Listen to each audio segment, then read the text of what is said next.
आप सभी को मेरा नमस्कार। तो आइए श्री शिव महापुराण रूप संहिता के 17वें अध्याय का श्रवण करते हैं। इसमें शिव जी की कैलाश यात्रा के बारे में बताया गया है कि किस प्रकार उनकी कुबेर से मित्रता हुई और वे किस प्रकार कैलाश चले गए। तो आइए इस अध्याय को ध्यान से सुनिए और इसे पूरा सुनना। अगर पूरा सुनोगे तो इसको लाइक कर देना, शेयर कर देना और सब्सक्राइब कर देना। तो आइए दोस्तों इसकी शुरुआत करते हैं।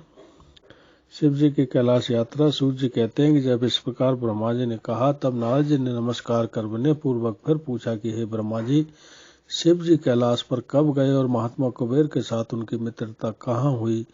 वहां रहकर शिव जी ने क्या किया? उनका यह सब चरित्र मुझे बतलाइए। ब्रह्मा जी कहने लगे, हे नारद, जिस प्रकार शिव जी कैलाश पर गए और कुबेर के साथ मित्रता की वह सुनो। काम्पिल्य नगर में एक यज्ञदत्त नाम का ब्राह्मण रहता था जो यज्ञ विद्या में पारंगत था। उसके गुण निधि नामक एक पुत्र था जिसकी आयु उस समय 8 वर्ष की थी और उसका यज्ञोपवीत हो चुका था। उसने भी बहुत सी विद्याएं सीखी, परंतु पिता से छिपकर वह जुआड़ी, खेल कूद में संलग्न और गाने बजाने वालों का साथी हो गया। उसने ब्राह्मणों के आचार त्याग, संध्या वंदना आदि से रहित ब्राह्मणों की निंदा में रत और पाखंडियों तथा भाड़ों का साथ कर लिया था। माता के कहने पर वे पिता के समीप नहीं जाता और पिता तो घर के कार्य और दीक्षा आदि में संलग्न रहा करता और जब घर आकर अपनी स्त्री से पूछता कि इस समय को निधि कहाँ गया है तो वह कह देती कि इसी समय कहीं बाहर गया है, कहीं स्नान या देवताओं के पूजन के लिए गया होगा। एक ही पुत्र वाली होने के कारण वह माता दीक्षित को ठग लेती। निदान ग्रह सूत्र के अनुसार दीक्षित ने उस पुत्र का विवाह भी करा दिया। माता नित्य पुत्र को समझाती कि तुम्हारे पिता बड़े ही महात्मा और क्रोधी भी हैं, तुम अपनी बुरी आदतों को छोड़ दो, अन्यथा जब वह तुम्हारे इस चरित्र को जान लेंगे तब तुझको और मुझको दोनों को ही मारेंगे। तुम्हारा कुल बड़ा पवित्र है, तुम यह जुआ आदि निंदक कर्म क्यों करते हो? हे पुत्र, इसे त्याग देने में ही तुम्हारा कल्याण है। परंतु कहाँ की बात माता के समझाने का उस पर कुछ भी प्रभाव न पड़ता। एक दिन उसने घर में रखी हुई पिता के हाथ की अंगूठी को चुराकर किसी जुआड़ी के हाथ में दे दी।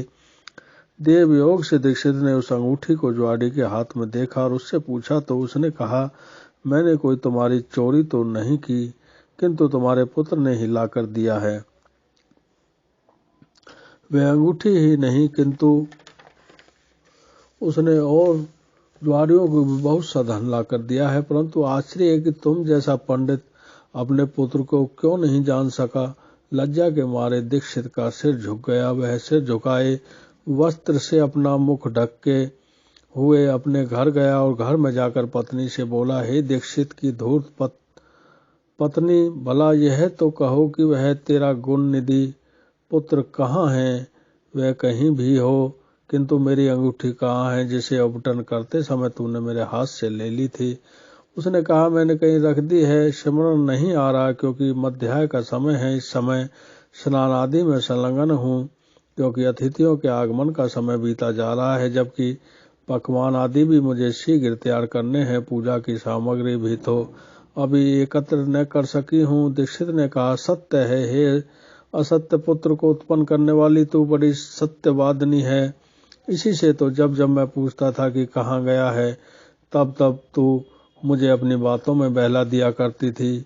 पत्नी से ऐसा कहता हुए ब्राह्मण यज्ञदत्त घर की और चीजें ढूंढने लगा, परंतु जब एक भी चीज न मिली, क्योंकि पुत्र ने उन्हें जुए में दे डाला था और उसकी माता पुत्र की ममता में पड़कर उसके दोषों को छिपाती फिरती थी, तब सारा दोष अपनी पत्नी का जानकर उस ब्राह्मण ने जल लेकर स्त्री पुत्र को तिलांजलि दे दी और किसी अन्य ब्राह्मण की कन्या से अपना दूसरा विवाह भी कर लिया। इति श्री शिव महापुराण रूप संहिता का 17वां अध्याय समाप्त।